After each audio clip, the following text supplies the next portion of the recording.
Good morning students, मैं यश Husaini BSc first year की physics class में आपका स्वागत करता हूं।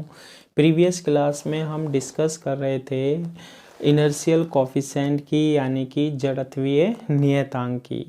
तो हमने लास्ट में कुछ इक्वेशंस बना ली थी, उसी के बाद में आज हम स्टार्ट करेंगे क्लास को। क्या कि हमारे पास J X, J Y and J Z की इक्वेशन बन गई थी।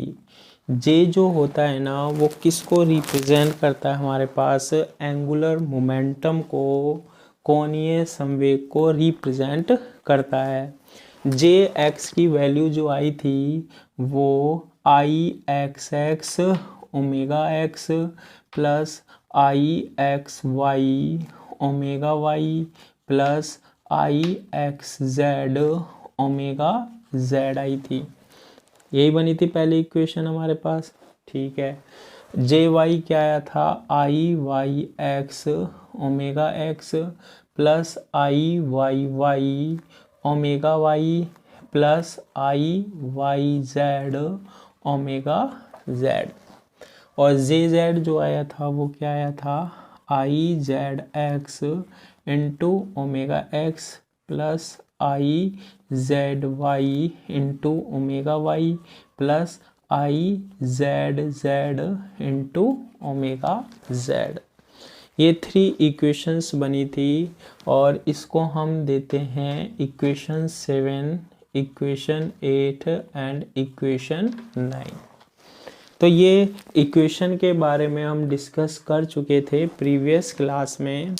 ओमेगा एक्स, ओमेगा वाई और ओमेगा जेड जो होते थे वो कोणीय वेग थे, एंगुलर वेलोसिटी थी। अब देखो, इसको हम कौन सी फॉर्म में लिखते हैं? मैट्रिक्स की फॉर्म में लिखते हैं। यहाँ इक्वल से पहले मैंने मैट्रिक्स बनाई, column J X, J Y and J Z, और इक्वल के बाद भी मैंने मैट्रिक्स बनाई, और इसमें हम यहाँ तो लिखते हैं omega X, omega Y and omega Z. Clear है?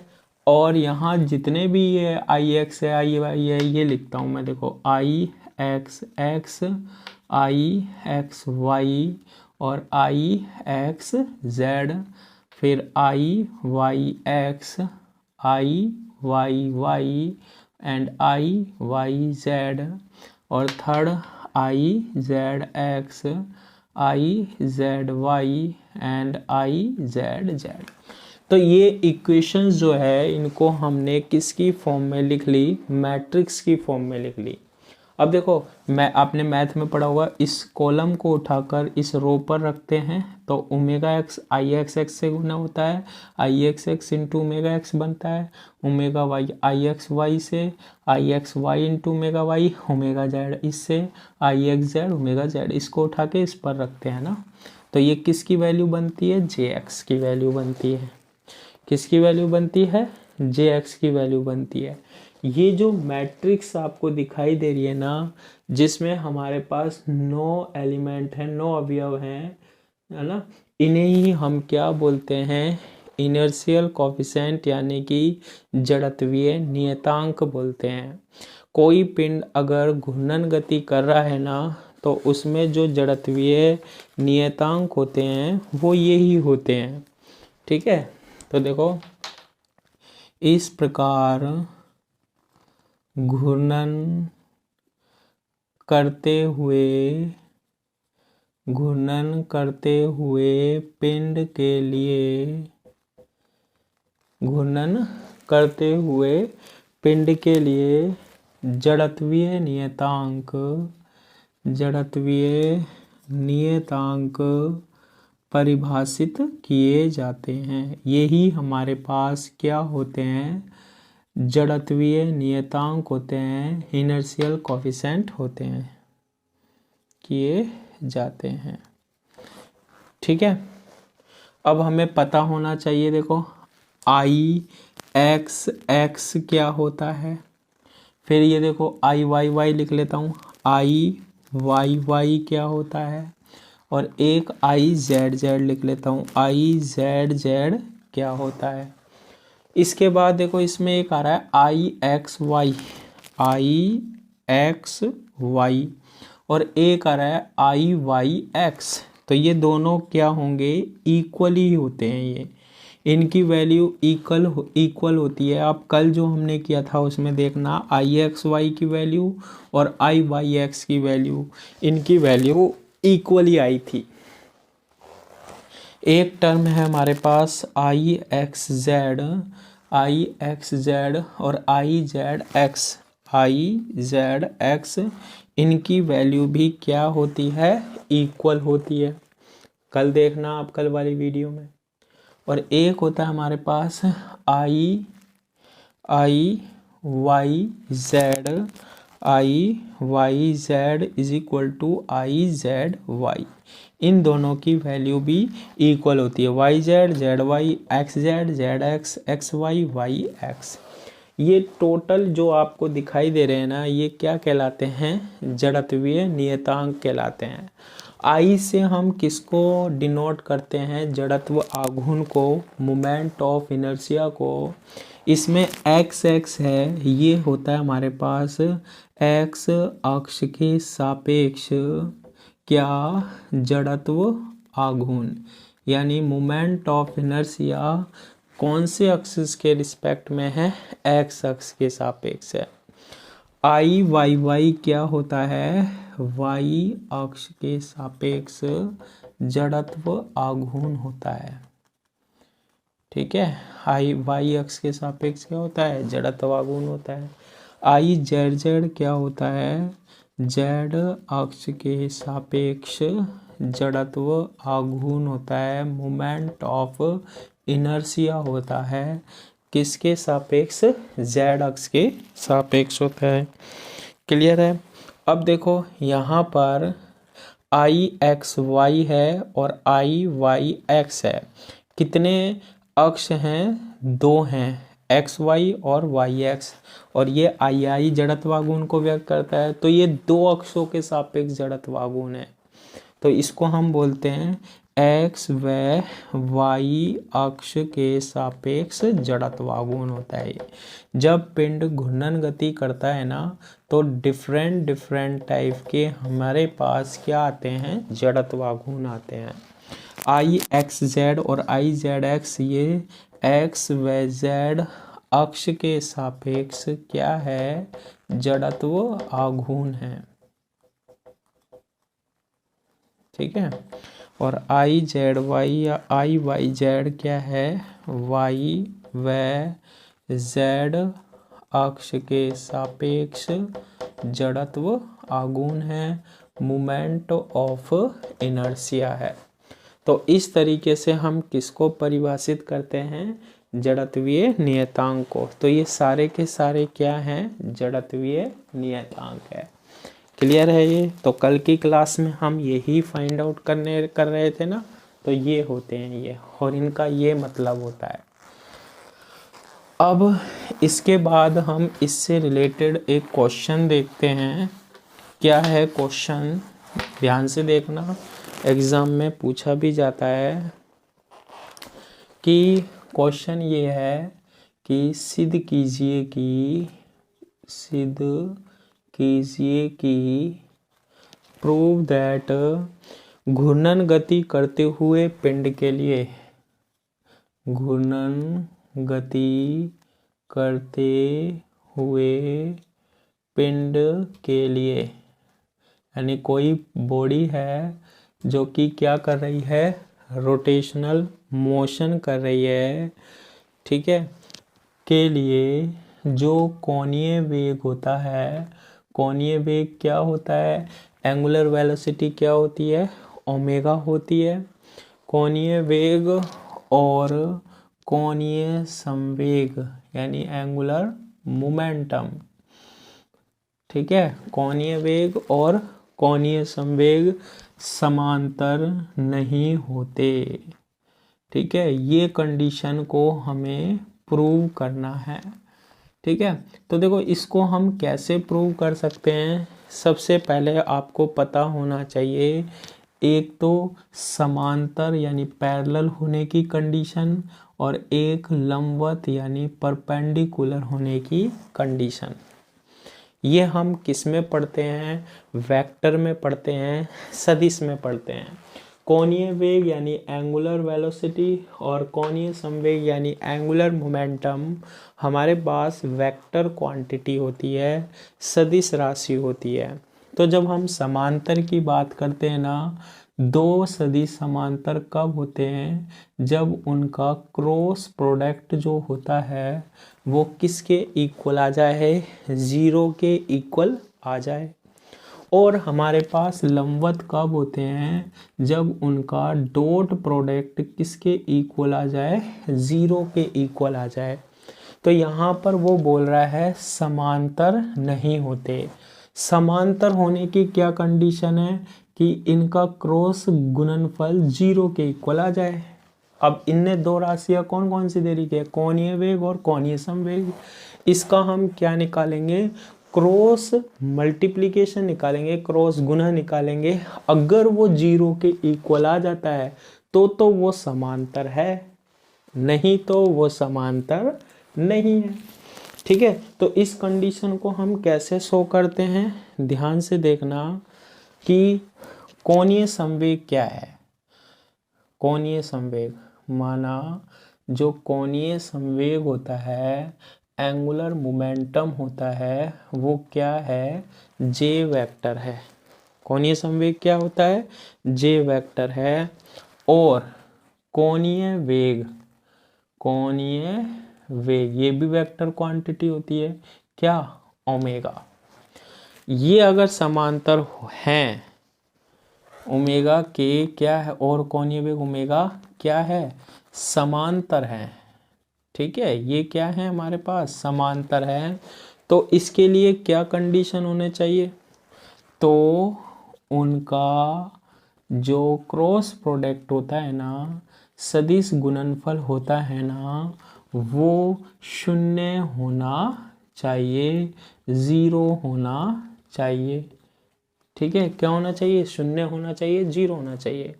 तो अगर जीरो आ गया इनका क्रॉस प्रोडक्ट तो समांतर है, नहीं तो नहीं है। तो यही चीज चेक करनी है। सबसे पहले हम कोणीय वेग देखते हैं। ओमेगा होता है, वेक्टर क्वांटिटी होती है, सदिश राशि होती है। तो इसके तीन घटक होते हैं, तीन कंपोनेंट होते हैं। Omega x i cap plus omega Y j cap plus omega Z k cap. इसमें मैं क्या कर रहा हूँ कि ओमेगा वाई और ओमेगा जेड को हम क्या ले लेते हैं? ज़ीरो ले लेते हैं।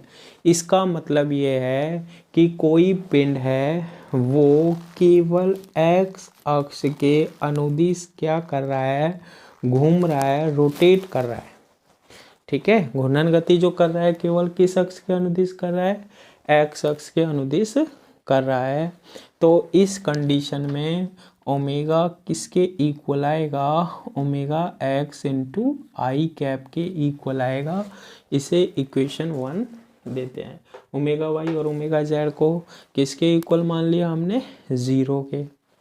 अब देखना कोणीय संवेग के जो घटक थे हमारे पास, कोणीय संवेग घटक तीन आए थे हमारे पास। एक तो जे एक्स, एक जे वाई और एक जे जेड। ठीक है, एंगुलर मोमेंटम तीन ही निकले थे ना एक्स वाई जेड डायरेक्शन में। किसके इक्वल होते थे? I x X omega x plus I X Y omega Y plus I X Z omega Z. ऐसे ही जे वाई क्या होता था? I Y x omega x plus I Y Y omega Y plus I Y Z omega Z. और J Z क्या होता था? I Z x omega x plus I Z Y omega Y plus I Z Z omega Z होता था। अभी हमने इसमें क्या रखा है? ओमेगा वाई और ओमेगा जेड जीरो, यानी केवल घूर्णन जो हो रहा है ना, वो केवल हमारे पास कौन से अक्ष के अनुदिश है? एक्स अक्ष के अनुदिश है। तो ओमेगा वाई और ओमेगा जेड की वैल्यू क्या पुट करनी है हमें, 0। देखो omega Y is equal to omega Z is equal to 0। तो जे एक्स जो आएगा ना वो क्या आएगा, I x x into omega x. J y जो आएगा ना वो क्या आएगा, I Y x into omega x. और जे जेड जो आएगा ना वो आएगा I Z x into omega x आएगा। तो ये क्या है, एंगुलर मोमेंटम है, कोणीय संवेग है X Y and Z direction में। इसको वेक्टर में लिख देते हैं। तो वेक्टर हम जानते हैं 3 घटक से मिलता है, J x i cap, 3 component होते हैं, जे वाई जे कैप और third J z k cap. तो J vector is equal to J x की वैल्यू कितनी है, I x x into omega x i cap. J y की value कितनी है, I Y x omega x j cap plus J Z की value कितनी है, I Z x omega x into k cap है। Clear है। और यहाँ से हमारे पास जे वेक्टर यानी जे सदिश omega X omega X omega x क्या आ रहा है, कॉमन आ रहा है। तो क्या बनेगा, I x x into i cap plus I Y x j cap plus I Z x k cap. और इनमें से क्या कॉमन आ रहा है, ओमेगा एक्स। तो ये तो जे क्या है, कोणीय संवेग है, और ओमेगा क्या है, कोणीय वेग है। घूर्णन तो केवल एक अक्ष के अनुदिश होता है, लेकिन जो हमारे पास कोणीय संवेग मिलता है वो एक्स अक्ष के रिस्पेक्ट में भी आ रहा है, कुछ वाई अक्ष के रिस्पेक्ट में भी मिलता है और जेड अक्ष के रिस्पेक्ट में भी मिलता है। अब हमें क्या देखना है, ये समांतर है या नहीं है। समांतर होने की कंडीशन क्या होती है, इनका जो क्रॉस गुणनफल है वो चेक कर लेते हैं। कौन सा गुणनफल, क्रॉस गुणनफल। अगर वो 0 आ गया तो समांतर है, नहीं तो नहीं है। तो देखो J cross omega is equal to J की वैल्यू क्या होती है, I x x i cap plus I Y x j cap plus I Z x k cap into omega x का क्रॉस मल्टीप्लिकेशन ओमेगा वेक्टर के साथ। Omega vector क्या है, omega x into i cap है। तो J cross omega, अब देखो multiply करो, आई एक्स एक्स है, आई एक्स एक्स आ गया, और देखो omega x into omega x. कैसी क्वांटिटी है ये, अदिश राशि है। कैसी क्वांटिटी है, अदिश राशि है। ओमेगा एक्स को ओमेगा एक्स से मल्टीप्लाई करो, क्या बनेगा, ओमेगा एक्स स्क्वायर अंदर मल्टीप्लाई होगा। अब आई कैप को आई कैप से क्रॉस गुना होगा, आई क्रॉस आई, फिर प्लस आ रहा है। अब देखो आई वाई एक्स है, आई वाई एक्स, ठीक है, केवल एकांक सदिश का गुणनफल होता है, ध्यान रखना। ये आ गया बाहर, क्या है, omega x into omega x square, अंदर क्या है, जे, और इसका क्रॉस गुना है किसके साथ, आई कैप के साथ। थर्ड क्या है, आई जेड एक्स है, omega x into omega x square, और के क्रॉस आई कैप हो जाएगा, के क्रॉस आई कैप हो जाएगा। ठीक है। अब देखो ये मैथ में पढ़ा है, ये आई जे एंड के कैप, ठीक है। तो J cross omega is equal to, जब दो वेक्टर क्या हो, एक जैसे हो और उनका कौन सा गुणनफल हो रहा हो, क्रॉस, तो इसकी वैल्यू कितनी होती है, 0। तो ये तो 0 हो जाएगा। कौन सा बचा, I Y x omega x square. J cross i क्या होता है, जे एरिया, और उल्टा चल रहे हैं हम, आई तो माइनस के कैप होता है, माइनस के कैप होता है। Plus I Z x omega x square के क्रॉस आई के, अब ये इसी डायरेक्शन में चल रहा है आई, तो जे होता है, तो ये जे होता है। क्या ये जीरो आ रहा है? नहीं आ रहा है, नहीं आ रहा है ना, जीरो नहीं आ रहा है, तो हम कहते हैं कि ये समांतर नहीं होता है। कोणीय वेग और कोणीय संवेग क्या नहीं होते? कोणीय वेग और कोणीय संवेग समांतर नहीं होते। इस तरीके से हम इसको क्या करते हैं, प्रूव कर लेते हैं। क्लियर है? ठीक है, तो ऐसा भी क्वेश्चन हमारे पास आता है। इसके बाद इसी पर बेस्ड एक न्यूमेरिकल और देखते हैं हम। देखो वो भी ऐसे ही है, एग्जाम में पूछे जाते हैं ये ना, कोई सी भी यूनिवर्सिटी हो, टॉपिक तो सेम होगा, तो उसमें पूछ लेते हैं ये। बस ये है आपको सोल्व किस तरीके से करना है, कैसे करना है, किस तरीके से समझाना है, डिपेंड वो करता है। एक क्वेश्चन इसी में आता है, प्रिंसिपल अक्ष यानी कि मुख्य अक्ष को परिभाषित करना है, समझाना है। कैसे समझाएंगे? ठीक है, मुख्य अक्ष को क्या करना है, परिभाषित करना है, समझाना है। कैसे समझाएंगे? ठीक है, तो देखो कोई पिंड घूर्णन कर रहा है, कोई पिंड घूर्णन कर रहा है, तो हम क्या कहते हैं, जब कोई पिंड घूर्णन करता है, रोटेशनल मोशन करता है, तो जब कोई पिंड घूर्णन करता है तो उसके लिए आवश्यक कोणीय संवेग के घटक क्या होंगे, एंगुलर मोमेंटम के कंपोनेंट क्या होंगे। कोणीय संवेग के घटक अभी हम पढ़ते ही आ रहे हैं ना, अभी जब से हम इसी के बारे में डिस्कस कर रहे थे। क्या होते हैं? 3 होते हैं। कौन कौन से? एक तो होता है Jx, एक होता है Jy, एक होता है Jz। प्रिंसिपल एक्स को कैसे समझाते हैं वो देखना है हमें। मुख्य अक्ष को Jx क्या है, I x X omega x, अब तो याद हो जाना चाहिए। फिर आई एक्स वाई ओमेगा वाई, फिर आई एक्स एक्स पहले आ रहा है, फिर तीसरा जेड ओमेगा जेड।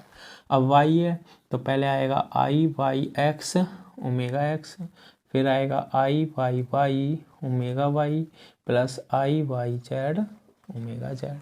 तीसरा जेड है I Z x omega x plus I Z Y omega Y plus I Z Z into omega Z. ये होते हैं या नहीं होते? होते हैं। अब देखना, यदि पिंड का घूर्णन इस प्रकार हो, कोई भी पिंड क्या कर रहा हो, घूम रहा होता है ना, तो उस स्थिति में कंडीशन है ये Jx, Jy और Jz की। अगर कोई पिंड इस तरीके से घूम रहा हो, क्या कि ये जो Ix y है या Iyx है, दो अक्षों के सापेक्ष जो जड़त्व आघूर्ण है ये 0 हो जाए। ऐसे ही Ix z है और Iz x है, ये भी क्या हो जाए, 0 हो जाए। और थर्ड क्या है, Iz y और Iyz ये भी क्या हो जाए, 0 हो जाए।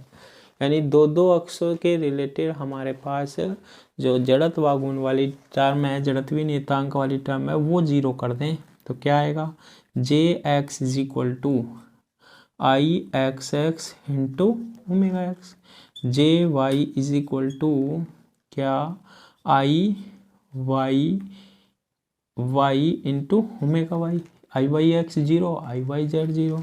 थर्ड क्या बनेगी, J z is equal to ये 0 केवल जेड वाला बनेगा, I Z Z into omega z बन जाएगी। बन जाएगी या नहीं बन जाएगी? बिल्कुल बन जाएगी।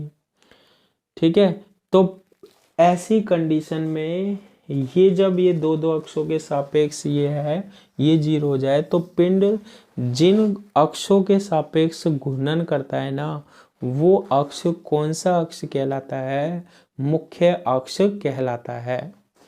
तो इस स्थिति में इस स्थिति में, इस कंडीशन में, तो फिर पिंड कौन सी दिशा में घूर्णन कर सकता है? केवल एक्स में, देखो एक्स एक्स हो गया, केवल वाई में और केवल जेड में। 3 अक्ष होते हैं वैसे भी, एक्स अक्ष, वाई अक्ष और जेड अक्ष, यही हमारे पास मुख्य अक्ष कहलाता है।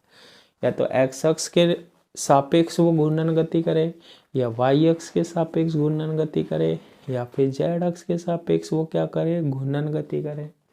तो इस स्थिति में पिंड का घूर्णन, इस स्थिति में पिंड का घूर्णन जिस अक्ष के सापेक्ष होता है, जिस अक्ष के सापेक्ष होता है, उसे हम क्या बोलते हैं?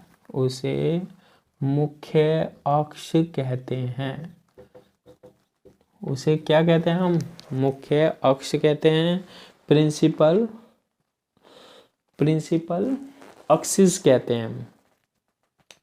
तो यहाँ पर जो मुख्य अक्ष है, या तो एक्स अक्ष है पूरा का पूरा, या वाई अक्ष है, या जेड अक्ष है। तो एक्स वाई जेड एक्सिस क्या कहलाते हैं हमारे पास?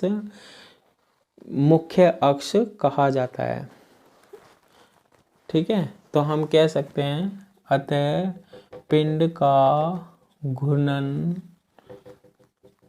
एक्स या वाई या जेड अक्ष के सापेक्ष हो तो इन अक्षों को क्या कहा जाता है? घूर्णन। इन अक्षों को क्या कहा जाता है? मुख्य अक्ष कहा जाता है। ठीक है, मतलब ये दो दो वाले जीरो कर दो, तो एक्स अक्ष के सापेक्ष होगा घूर्णन, या फिर वाई अक्ष के सापेक्ष होगा, या फिर जेड अक्ष के सापेक्ष होगा। अब देखो इसमें एक चीज और याद रखना, ये क्या है? जे होता है हमारे पास कोणीय संवेग होता है। आई एक्स एक्स क्या होता है? जड़त्वागुण, तो इसको केवल आई लिख लेते हैं हम। और ओमेगा क्या होता है? कोणीय संवेग, तो ये ओमेगा लिख लेते हैं। तो एक चीज ध्यान रखना, ये तो होता है हमारे पास कोणीय संवेग, यानी कि एंगुलर मोमेंटम। आई क्या होता है? मोमेंट ऑफ इनर्शिया, यानी जड़त्वागुण। और ये क्या है? एंगुलर वेलोसिटी, यानी कि कोणीय वेग। तो इन तीनों में क्या संबंध होता है? 11th क्लास में भी हमने डिस्कस किया था, J = I ओमेगा। तो इसके बारे में हम नेक्स्ट क्लास में डिस्कस करेंगे। आज की क्लास के लिए इतना ही। Thank you.